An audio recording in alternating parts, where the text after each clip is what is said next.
Alléluia. L'état présent de mon ministère.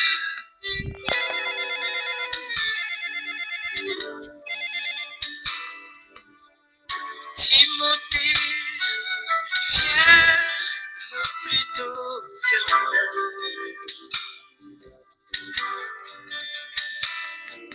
Luc, seul est avec moi.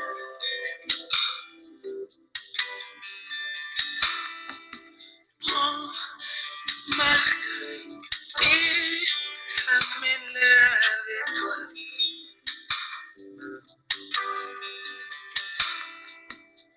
Car il m'est utile pour le ministère. Alléluia. Timothée, quand tu viendras,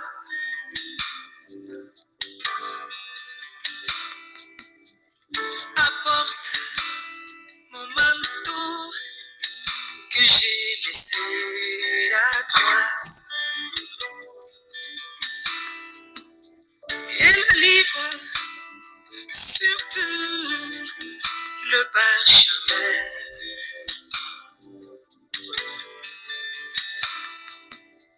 Alexandre, le forgeron, m'a fait beaucoup de mal.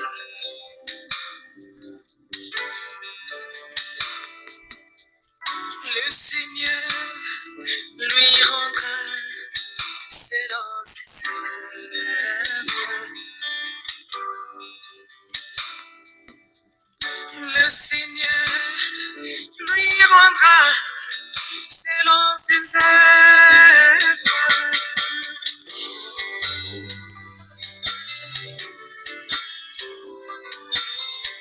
Viens plutôt vers moi. Viens plutôt vers moi. Car Démas m'a abandonné. Car Démas m'a abandonné. Par amour pour le siècle présent, il est parti pour Thessalonique. Démas m'a abandonné. Démas m'a abandonné.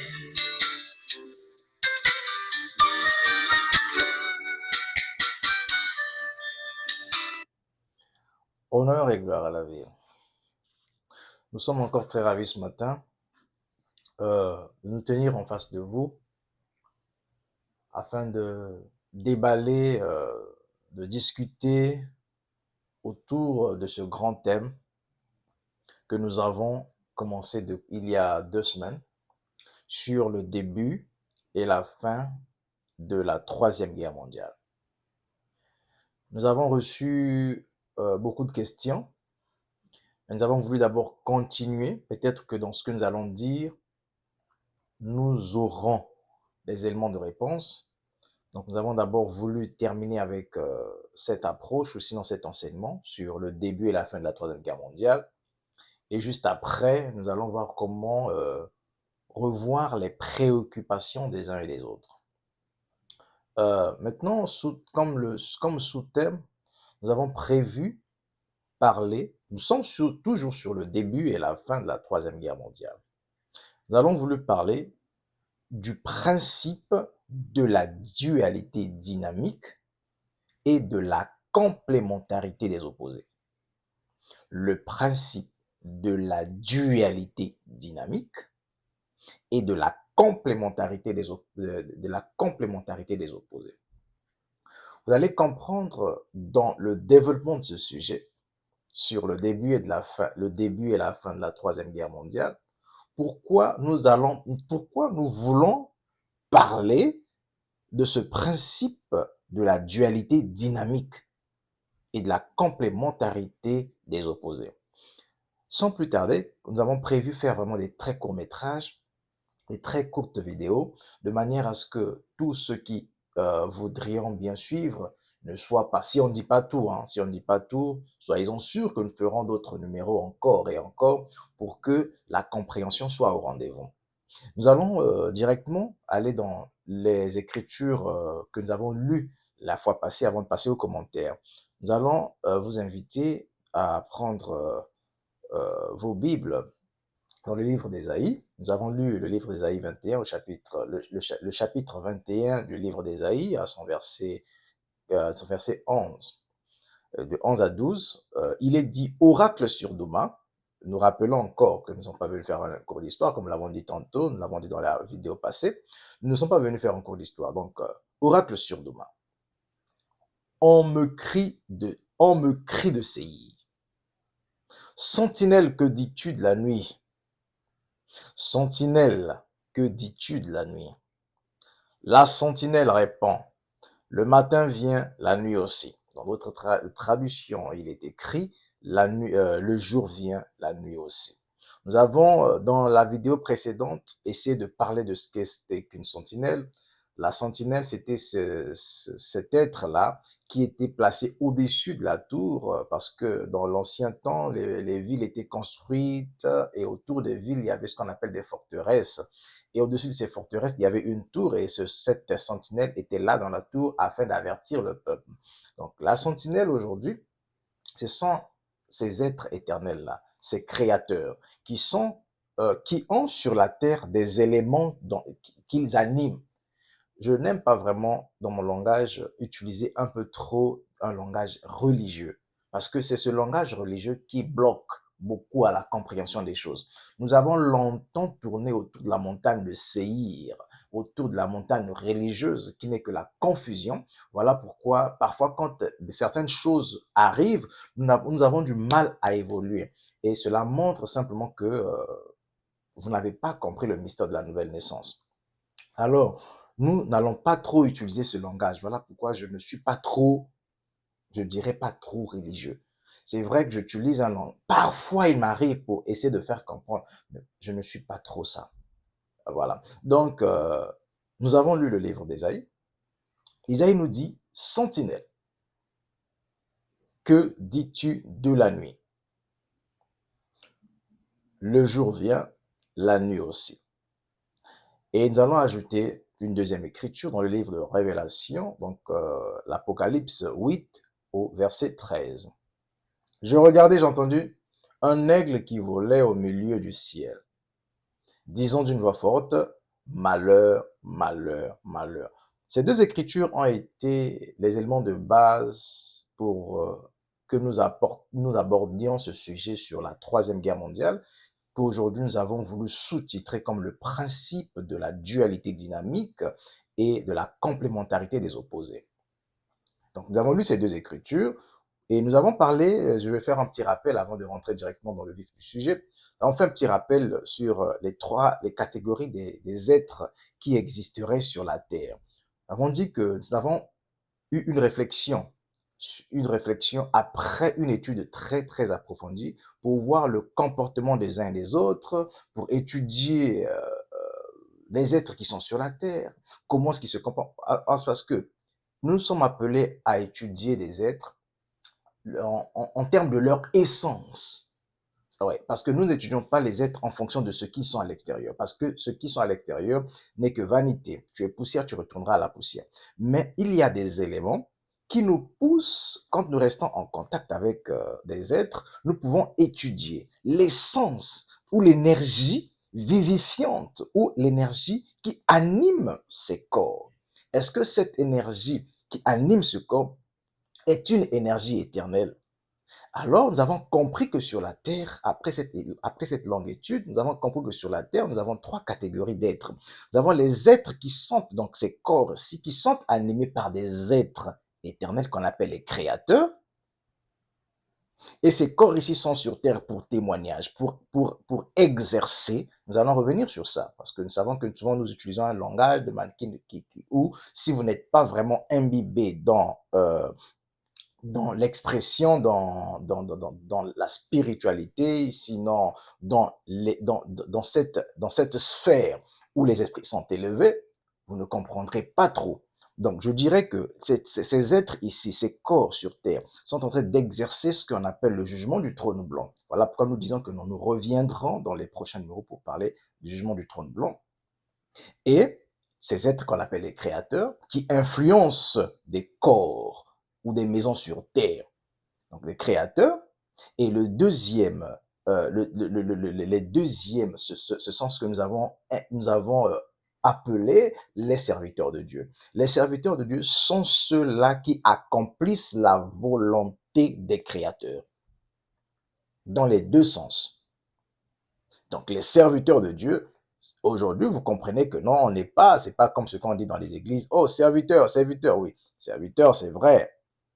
Mais aujourd'hui, nous venons avec une autre définition des mots. Un serviteur de Dieu est celui qui est sur la terre en train d'accomplir la volonté du Créateur. C'est un serviteur de Dieu. Il sert Dieu. Nous avons ceux qui dirigent l'humanité. Ce sont là des serviteurs de Dieu. Mais pourquoi, qu'est-ce qu'ils affichent? Quel est le but? Pourquoi, qu'est-ce qu'ils font sur la terre? Ils accomplissent exactement le dessein que nous leur avons demandé d'accomplir. Pour faire quoi? C'est pour terminer. Sinon, pour soustraire, pour annihiler les éléments temporaires de ceux qui n'ont jamais connu la présence de Dieu sur la terre. Voilà pourquoi ce thème-là est d'une grande importance. Et nous avons les troisièmes êtres nous avons intitulé les vases à usage vil ou les membres des églises. Ce sont des êtres qui sont des vases à usage vil. Le potier fabrique. Voilà pourquoi vers la fin de notre première intervention, nous avons dit ceci, que malgré des beaux discours que nous tiendrons, malgré la manière que nous allons caresser dans le sens du poil et autres, malgré tout ce que nous ferons, tout ne remonte pas du temps, tout remonte de l'éternité. Si et seulement si là dans l'éternité vous y étiez, ok, mais si vous n'avez jamais été, nous pourrons parler, nous pourrons dire ceci, voilà pourquoi ça ne va vous servir à rien. Ça ne va vous servir à rien parce que vous n'y étiez pas.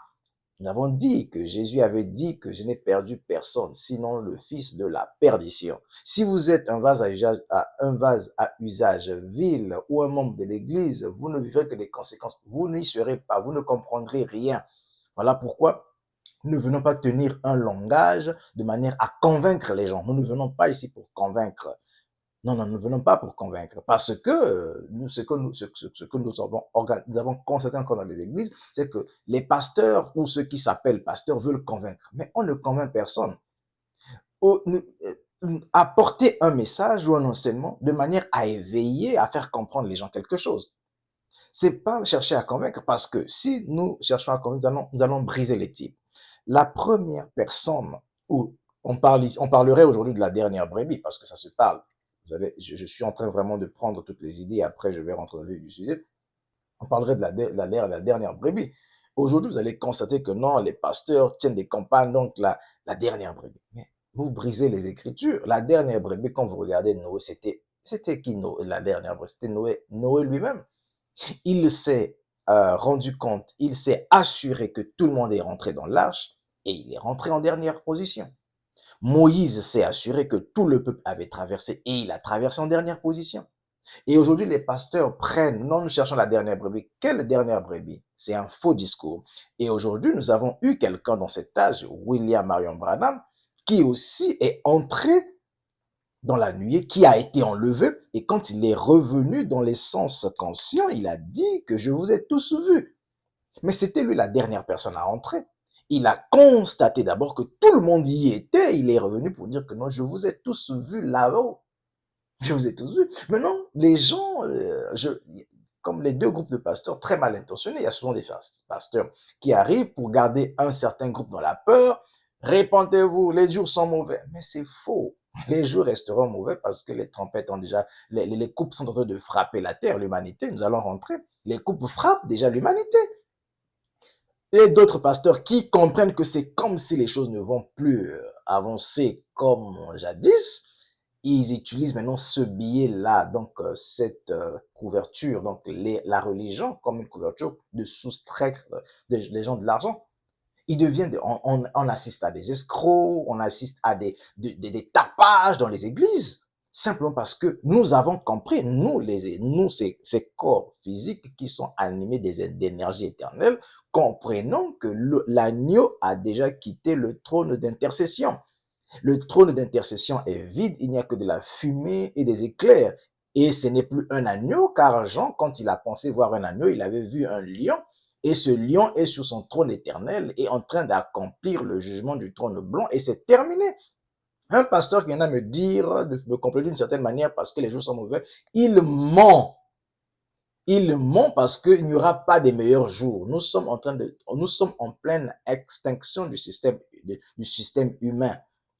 Donc, tout est à la fin. Il ne reste qu'un élément que nous allons voir ici qui va tout arrêter.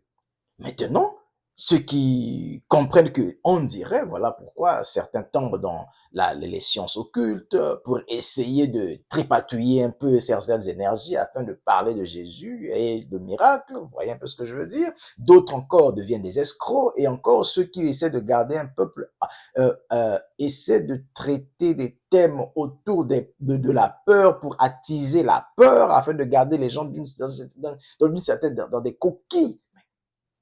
Gloire soit rendue à Dieu.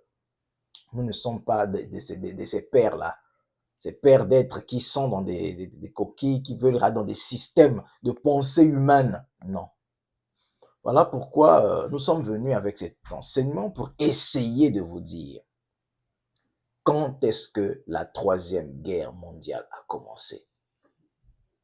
Une guerre, nous l'avons dit, nous l'avons répété, une guerre de façon générale est un conflit organisé.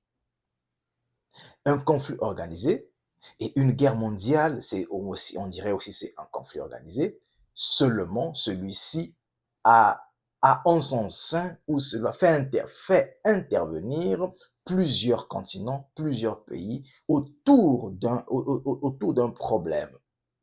Et nous avons dit que le problème est souvent territorial, souvent économique. Regardez comment est-ce que le monde évolue.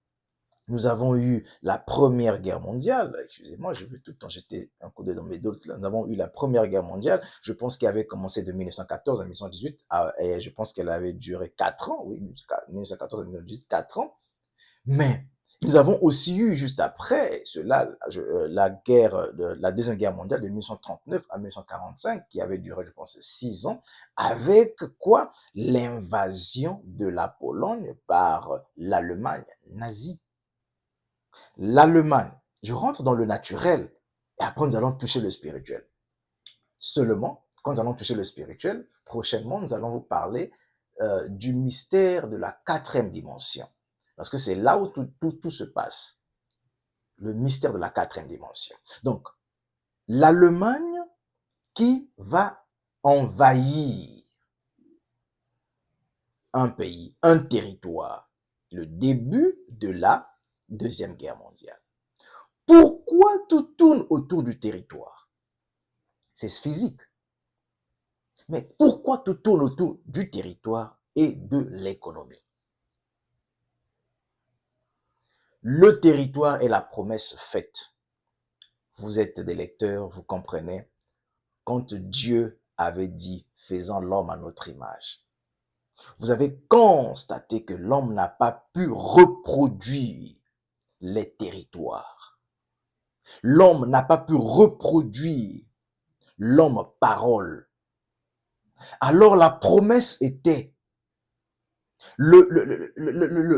l'humanité tout entière gémissait, pleurait, parce que à la fin des temps, le territoire devrait être donné aux âmes éternelles. Le territoire devait être distribué. Voilà pourquoi dans le naturel, tout tourne autour du territoire. Territoire, économie, matière première. Le territoire ici, dans son sens spirituel, nous avons les théophanies. Alors, l'humanité pleurait. Gloire soit rendue à Dieu. Parce que en 1963, nous avons eu un être sur la terre. Honneur à son âme, honneur à lui, qui est venu et est entré dans le laboratoire divin et est sorti avec des territoires. Commençons à les distribuer sur la terre. Commençons à les distribuer, des corps paroles, des corps théophaniques. Commençons à les distribuer. Et c'est là où nous avons compris le principe de la nouvelle naissance. Et nous y sommes entrés. Donc, nous avons compris que la Troisième Guerre mondiale est un conflit. Mais il commence quand? Elle commence quand, j'allais dire, s'il vous plaît? La Troisième Guerre mondiale commence quand? Si vous voulez comprendre quand est-ce que celle-ci a commencé, observez simplement ce qui s'est passé à Jérusalem. Quand Jésus est né, Jésus arrive sur la terre, les prophéties disaient de lui qu'il devrait venir de Jérusalem et autres, devaient naître de Bethléem, ou Bethléem Ephrata, toi la moindre de Juda, de toi sortira celui qui régnera sur Israël. Ouais. Quand il vient sur la terre, il n'est pas reconnu. Un petit groupe le comprend Dieu dans la chair humaine. Alors il dit, quand vous verrez Jérusalem être assiégée, attention, ceux qui sont à l'extérieur, restez, sinon fuyez. Voilà pourquoi, en l'an 70 ou 70, je pense 70 de notre ère, nous avons vu Titus qui viendra assiéger Jérusalem et a commencé à meurtrir. Mais la cause, c'était quoi? Ce n'était pas une cause physique, c'était une cause spirituelle qui a eu des conséquences physiques. La même chose s'est reproduite entre 1933 et 1977. Je circonscris mon langage. Je dis bien précisément entre 1933 et 1977. Un être est venu sur la terre qui va reproduire exactement le ministère de l'Est. Et en 1963, en 1963, excusez-moi, en 1963, la parole est née. Il rentre dans le laboratoire divin, descend avec des terres, des théophanies, commence à les distribuer. La terre, l'humanité ne l'a pas reconnu. Il a été encore crucifié comme jadis. Alors, sa crucifixion a conduit l'humanité dans les âges de ténèbres. À partir de juste à partir de 1977, l'humanité tout entière rentre dans les âges de ténèbres. C'est la fin de tous les systèmes. À partir de 1980, 1999, les années 2000 jusqu'à aujourd'hui, nous sommes entrés dans l'ère de l'atomique. Ce qui revient simplement à dire qu'une fois que l'homme qui a été utilisé, qui est venu avec les semences, avec les terres, pour distribuer aux êtres éternels qui étaient encore sur la terre, qui vient pour révéler la parole, une fois qu'il est rejeté. Et remarquez, quand il est rejeté, il est sur la terre, pendant que les fléaux s'abattent, il n'est pas parti. De l'autre côté, on parlait du principe de la dualité. Donc, ici, Dieu se manifeste majestueusement pour enlever un peuple. De l'autre côté aussi, le diable se manifeste majestueusement. Nous avons à la tête de l'Église catholique, nous avons un pape, le pape Paul VI. Nous avons à la tête des États-Unis un président catholique, et pourtant ce pays était, comme on n'est pas, était autrefois un pays protestant. Et nous avons, en même temps que celui-ci est sur terre, la permission, sinon l'accord ou l'accès au droit de vote des femmes, qui ferait que les femmes, parce que c'est la 6e vision, la femme qui est élevée au-dessus des États-Unis, c'est du vivant de cet homme, William Marion Branham. Cette femme s'élève aux États-Unis, du vivant de William Marion Branham, elle s'élève aux États-Unis pour combattre ce ministère. Et avant que celle-ci ne rentre dans sa colère noire, ce peuple est enlevé. Et Lee est enlevé avec son groupe. Et cet être-là entre dans sa colère noire pour commencer à infliger à l'humanité tout entière la grande tribulation. Et ces événements s'entrechênent, s'entremêlent, se suivent jusqu'à l'extinction totale de ce névrosier qui prendra juste un petit verre de vodka afin d'appuyer sur l'arme atomique pour que ce système puisse connaître une extinction immédiate.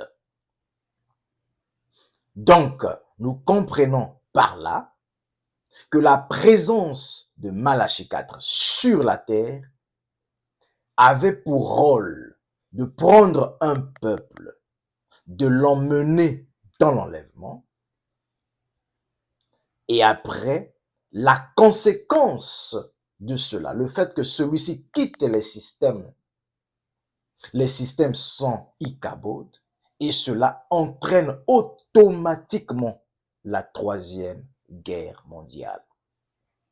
La guerre qui est d'abord spirituelle et qui se termine par un enlèvement,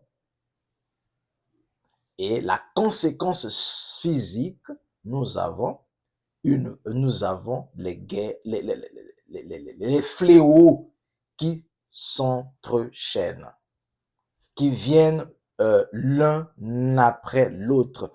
Un fléau est passé, le nouveau est passé. Regardons un peu dans la pyramide de Khéops, là en Égypte. Nous allons entrer là prochainement parce que ça va encore me demander de faire beaucoup de calculs et en risque de sortir du sujet. Nous comprenons simplement que la 3e guerre mondiale a commencé du vivant de cet homme-là, Malachie 4. Donc, à partir de 1977, je veux lire une écriture parce que peut-être que les gens pensent que je suis en train de ramasser des histoires à gauche et à droite. Ok. Je vais d'abord lire l'âge de la Odyssée. Il dit ceci. L'âge de la Odyssée a commencé vers le début du XXe siècle, peut-être en 1906. Combien de temps durera-t-il en tant que serviteur de Dieu qui a eu la quantité de visions dont aucune n'a jamais failli? Je prédis. Je prédis, je n'ai pas dit que c'est une prophétie, mais je prédis que cet âge se terminera aux alentours de 1977. Voilà pourquoi je parle de l'année 1977, donc entre 1933 et 1977. Je vais encore continuer un tout petit peu. Je vous dirais que je fonde ce pronostic sur cette vision importante. Il a eu cette vision en juin 1933 que le Seigneur lui avait montré. Vous connaissez les 7 visions. Nous avons Mussolini qui envahit l'Éthiopie. Nous avons Hitler qui déclare la guerre à l'humanité. Nous avons le communisme qui est absorbé par les deux autres ismes. Nous avons l'automobile en forme d'œuf et le droit de vote de la femme, le droit de vote qui est attribué à la femme, qui fait que la femme choisisse un mauvais dirigeant. Et il dira quelque chose. Remarquez ce qu'il dit. Je veux lire dans l'âge de la Odyssée. Encore, ces visions se sont accomplies, ces visions, c'est pas moi qui parle, ces visions se seront toutes accomplies d'ici 1977. Eh bien, beaucoup auront l'impression que c'est une affirmation que je fais à la légère. Comme aujourd'hui, certains philosophes dans le message, certains pasteurs disent que non, ils font la différence pronostiquer, prophétiser, prédire. Tout est dit ici. Beaucoup auront l'impression que cette affirmation, il n'a pas ici dit que ce pronostic, il n'a pas ici dit que cette pensée ou je ne sais quoi, il a dit que cette affirmation, c'est une affirmation là. Il dit, et bien que beaucoup auront l'impression que cette affirmation est faite à la légère. Cette affirmation est faite à la légère selon nombreux d'entre vous, mais pas selon d'autres. Nous avons compris que non, c'était une affirmation qui n'était pas faite à la légère et nous avons observé le monde à partir de cette année-là. Qu'est-ce qui s'est réellement passé? Et qu'est-ce qui a introduit le monde dans son âge nucléaire? Ne sont-elles, et ça c'est lui qui continue, je suis vraiment en train de lire, vous pouvez tout lire, hein, ne sont-elles pas toutes accomplies? Oui, chacune d'elles s'est accomplie ou est en train de s'accomplir maintenant même. Chacune d'elles est accomplie ou est en train d'être accomplie maintenant. C'est du vivant de cet homme-là que toutes ces prophéties s'accomplissent. Donc, et vous avez remarqué la dernière vision, il dit que je me suis retourné et c'est avec du cratère, c'était une explosion. Donc là, il appelle ça, c'est Hébreux 12, 26. Lui dont la voix ébranla alors la terre qui est maintenant qui a fait la promesse. Une fois encore, j'ébranlerai non seulement la terre, mais aussi le ciel. Ce que l'humanité est en train de patienter maintenant là, excusez-moi, ce n'est pas que de venir dire aux gens, s'il vous plaît, mettez vos vies en ordre parce que les jours sont mauvais, parce que non, il n'y en a plus, ça n'existe pas. Le jugement est en train de s'abattre sur la terre, les fléaux s'abattent sur la terre, les coupes sont déversées sur la terre, nous sommes en pleine grande tribulation, alors dites aux gens, et il y a une écriture que je voulais lire, mais je pense que l'heure est suffisamment avancée que non, il dit, à la fin, nous allons vous montrer que non, le millénium est en train de prendre fin, parce qu'il dit que non, à la fin du millénium, il va arroser la terre d'un souffle de feu. Nous allons vous montrer pourquoi, qu'est-ce qui se passe. Et je pense que c'est vraiment le mystère le mystère de la 4e dimension. Donc, si seulement si nous avons intitulé, nous avons sous-titré, nous avons intitulé ce grand thème sur le début et la fin de la 3e guerre mondiale, nous avons montré que la 3e guerre mondiale commence en 1977, dès lors que le Messie qui est envoyé à l'humanité n'est pas reçu. Il n'est pas reçu et il est enlevé avec son peuple parce qu'il doit quitter la scène terrestre avec son peuple. Et il a dit que je vous ai tous vus là-bas. Il les quitte. Et en quittant, en 1963, il révèle comment tout ça s'est passé. Et alors, on s'introduit dans l'âge sombre. L'âge sombre. L'âge sombre qui commence en 1977. Et de 1977, nous sommes entrés en 1980. Et de 1980 jusqu'à maintenant, 2026, nous sommes dans l'âge atomique. Il ne manque que celui-là qui n'avait jamais connu Joseph, qui prendra juste un petit verre de vodka afin d'appuyer sur l'arme atomique pour que Hébreu 12, 26 s'accomplisse. Les discours du genre, mettez vos vies en ordre, demain, ce sont des discours persuasifs cherchant à garder les gens dans des systèmes des églises, des systèmes dénominationnels, car tout le monde, de la chair au dernier bon, n'est constitué que des vases à usage vil des membres des églises. Voilà. Ici, nous ne parlons pas aux membres d'église. Les membres des églises attendent la bombe pour voir je ne sais quoi. Ça n'existera pas. C'est simplement, cette bombe-là viendra pour mettre terme à la vie humaine. Et la guerre avait déjà commencé. Nous sommes en pleine guerre. Nous sommes en pleine guerre. Elle avait déjà commencé et elle commença du vivant de William Marion Branham. Oui, elle avait commencé. Et avant que celle-ci ne commence, il doit d'abord être rejeté. Voilà pourquoi il avait prêché le roi rejeté. Il a été rejeté et après qu'il ne soit rejeté, il est appelé, regardez la même scène, il est emmené au tribunal, un procès. Il est d'abord rejeté. Après qu'on le rejette, il est emmené au tribunal. Après qu'on l'emmène au tribunal, qu'il soit jugé, ils l'ont crucifié. Ils ont crucifié la parole. Et une fois crucifié, ils l'ont rejeté, jugé, crucifié, donc tué. Oh! L'Amérique, ils l'ont rejeté. Et une fois rejeté, le monde est entré, a sombré dans l'âge des ténèbres. L'âge des ténèbres, dans la troisième et la dernière guerre qui va embraser toutes les vies, qui va détruire,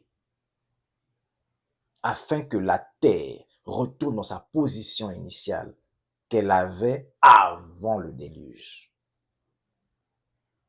Nous avons un peu avancé dans le thème. Nous n'avons presque pas touché les notes parce que j'avais prévu beaucoup de petites choses ici, mais nous avons été conduits à parler d'une certaine manière et nous sommes toujours à votre écoute dans les prochaines vidéos. Nous allons essayer de répondre aussi aux questions. Nous allons essayer d'apporter un peu plus d'éclaircissement sur certains points. Donc, n'hésitez toujours pas quand il vous faut poser des questions. La Troisième Guerre mondiale, pour terminer. La Troisième Guerre mondiale avait déjà commencé du vivant. C'est un homme. Il ne faudrait pas caractériser. Le début d'une guerre ne vient pas d'une manière imaginaire. Non, ça ne vient pas d'une manière imaginaire. Ce n'est pas à vous, à moi d'imaginer. Mais on observe l'horloge. Il y a une montre. Il y a un élément clé. Voilà pourquoi, quand on navigue sur l'océan, on observe la boussole. Il y a un être sur la terre qui est principal, il y a un être clé sur la terre. C'est vers cet être-là qu'on doit regarder. Parce que c'est lui qui a la clé d'un âge. Ce n'est pas ces aventuriers aujourd'hui qui nous gardent soit dans la peur, qui nous gardent soit dans des pronostics, je ne sais comment, et qui nous racontent du n'importe quoi. Ça, ce sont des... Excusez-moi, ça c'est bon. Je ne sais pas comment vous allez les appeler. C'est peut-être que je vais utiliser un langage un peu abusif, mais appelez-les comme vous voulez. Mais je sais que ces êtres-là devraient normalement vous dire que non, ceci est passé. Voilà les éléments que vous devriez avoir pour vivre pleinement votre vie maintenant là, attendant que ces corps ou ces demeures retournent à la poussière, car tu es poussière, tu retourneras à la poussière. Tu as tel projet, on t'accompagne, tu veux faire ceci, on regarde, bon d'accord, d'accord, on essaie d'accompagner. Il y a beaucoup d'accompagnement que nous faisons à part ce que nous faisons ici. Hein, voilà, ça devrait être ça et on voulait vous dire, ben, tiens, écoutez, vous avez tel, voilà. Au lieu de rassembler les gens autour des, je dirais, d'un message qui ne va rien apporter, sinon la peur. Ça va apporter les gens la peur, et les gens vont vivre dans la peur, et pourtant, ça n'a plus de sens, ça ne tient plus. Donc, la conséquence de la Troisième Guerre mondiale, ou le début de la Troisième Guerre mondiale entre en jeu une fois que le peuple élu est enlevé. Parce que la Troisième Guerre mondiale fait partie des fléaux, fait partie des malheurs, fait partie de la grande tribulation. Elle commence une fois que Élie est enlevé vivant avec les siens. Une fois qu'il est enlevé vivant avec les siens, ceux qui ne l'ont pas reconnu entrent dans la tribulation. Et l'humanité entre dans les âges, ce qu'on appelle les âges sombres, jusqu'à ce que, jusqu'à ce que l'humanité ou jusqu'à ce que ce système mondial, le système solaire et autres, va atteindre un niveau où l'uranium ou la bombe atomique va exploser afin de détruire toutes les vies ou toute vie humaine sur la Terre. Honneur et gloire à la ville. La guerre mondiale, la troisième guerre mondiale, nous en sommes en plein dedans. Nous y sommes. Ce que nous attendons, ce qui reste, c'est Hébreux 12, l'explosion. Il ne faut seulement... Donc, les conflits qu'il y a là aujourd'hui, un tel provoque, et ici on déporte, et ici on... Tous ces petits conflits-là, et là-bas on essaie d'agiter son arme atomique. Tous ces conflits-là ont pour un seul but, de pousser celui qui va se sentir lésé à appuyer le bouton atomique afin que le monde puisse baigner dans le feu. Honneur et gloire à la ville. Nous vous remercions.